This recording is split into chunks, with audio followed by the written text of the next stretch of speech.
The Dearborn Independent, Chronicler of the Neglected Truth, March 5th, 1927, Volume 27, Number 20. Why Do So Many of Us Behave Like Imbeciles? By George Henry Parrish. Radio and the movies are taking off the lead and enabling us to see ourselves as we are. Never before was such an opportunity possible. What we see is not exactly pleasant. In some respect, it is horrible. If we were to accept it is a finality, as the best of which we shall ever be capable, we might well dismiss the human race as something not worth bothering about. But there is another way of looking at it that gives a rise to quite a different set of thoughts. It enables one to see that a world much changed in coming upon us, a better world and a happier one. Let us look at ourselves as we were before considering what we shall be. Last summer, a young New York woman named Gertrude Ederle swarmed the English Channel. When she returned to New York, she was given the greatest reception that the city had ever accorded to a human being. Grant had returned to New York from his trip around the world. Dewey had sailed up the Narrows after winning the Battle of Manila. Foch, the King Albert, and a long list of eminent men and women had come to the western continent, largest city, and been welcomed in a manner that was supposed to be in keeping with their importance. But it remained for Gertrude Ederle to elicit from her hometown such a welcome as none of these had ever received. What grade could not get in numbers and enthusiasm was given to her, and what was denied to Dewey was hers without the asking. What was it all about? Nothing except that she had propelled herself through a certain distance of water, using her body as a ship, her arms as blades of propulsion, and her heart as the engine. No other woman had ever done it, though one did so a day or two later, and few men had ever done it, but what of it? Few men and women have ever tried to swim the English Channel.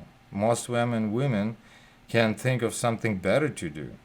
If all of the human race were at a certain time of life to be hurled into the English Channel, the probability is that a great many of them would get across. But if all the men in the world were to be given a try at Edison's job, or Marie Coney's job, or the jobs of some other men who have done something worth doing, very few of them would get across. And if all the women in the world were to be given a chance to be Harriet Beecher Stowe as Susan B. Anthony or Madame Curie, probably but a few of them would make the grade. To do anything worth doing in this world, one must have something in his head. And the more one has in his head, the less likely he is to try to do something that requires only unusual powers in his head, his arms, or his heart. No great man or great woman has ever tried to swim the English Channel or beat up somebody in a prize fight. Such tasks are left for those who can win at nothing else, which is meant as no slap to Gertrude Ederle or Mr. Corson. Both these women have nice faces and undoubtedly fine women, who are loved by their friends as they should be, because they have finer qualities than were required merely to kick their way through so many miles of water. But New York did not break all records in applauding Miss Ederle and give more than Queen's welcome to Miss Corson, because these women were fine women. It welcomed them because they exhibited great skill and endurance in performance of a useless act. New York and the whole country are packed with men and women who exhibit great skills and endurance in performing an infinite variety of useful acts, acts that can spring only from the purest recess of human heart. Yet these men and women never get a hand. New York went crazy over Miss Ederle because she had done something that a great number of New Yorkers could understand. Nobody applauds what he cannot understand. Such a thing would of Such a thing would of course be impossible. It therefore follows that the measure of our understanding is proclaimed by our very act of selection of those whom we would honor, as well as by the amount of honor we choose to bestow. One could go on almost indefinitely enumerating the various unusual glimpses of ourselves that we're getting by means of the radio and the movies. Who, for instance, would have believed that there is so many young women who would fall for the sickish, sentimental, and oft-time disgusting song that New York songwriters of certain class compose and sing over the radio? Particularly, all of these songs infringe upon good taste. They are rank and rotten. There is no other way to put it. The probability is that people are not such fools as they sometimes seem to be.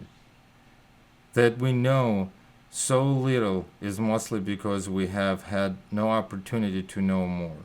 We sometimes seem to learn remarkably quickly once we get a chance. There's a real craving for knowledge. Anybody who buys a newspaper buys it because he wants to know what is in it. We do not always know what knowledge is useful and what isn't, but that is because we have not been at business long enough to become experts. Most of those who consciously or unconsciously are trying to educate us by means of movies, radios, newspapers, and even the colleges are not experts. The directors of radios, movies, and newspapers do not even try to know what knowledge would be most useful for us and what wouldn't. Out for money as they are, the easiest way to get it is to take us in the rules in which they find us. Movie managers have seldom given us any evidence that they think of anything but money. Radio managers perforate the air with music and what passes for it, explaining the while that 75% of their listeners have written in that they prefer this music. What do they prefer music to? They prefer it to other stuff that has been put on the air? Why shouldn't they? The other stuff is, for the most part, as stupid as the worst music. But is there nothing else that could be broadcasted? Might not something else, if it be wisely selected, for popular as music? At any rate, is there any sense in 600 broadcasting stations devoting 75% of their time to music? Good music is good, but too much good music with an utter absence of anything else that is worthwhile is too much. Why not try something else? There's something else. A few of radio stations have put on educational courses prepared in colleges. Is that the right way to do it? How many persons go to college for the sheer joy of it? How many would turn off a college as they dial out a radio station, if they were to consult only their own desire? It is not approximately true that a college course bears the same relationship to knowledge that dried apple bear to apples on the tree. Why not fresh up knowledge a little when it is put on the air and make it more palatable? Writers are doing it with great results. Radios and movie managers don't know this. They're plowing along in the Stone Age because it is easier to do that than to think. They declare the people are satisfied because they say they're satisfied.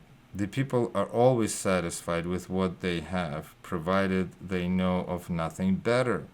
The moment they know of something better, they're dissatisfied.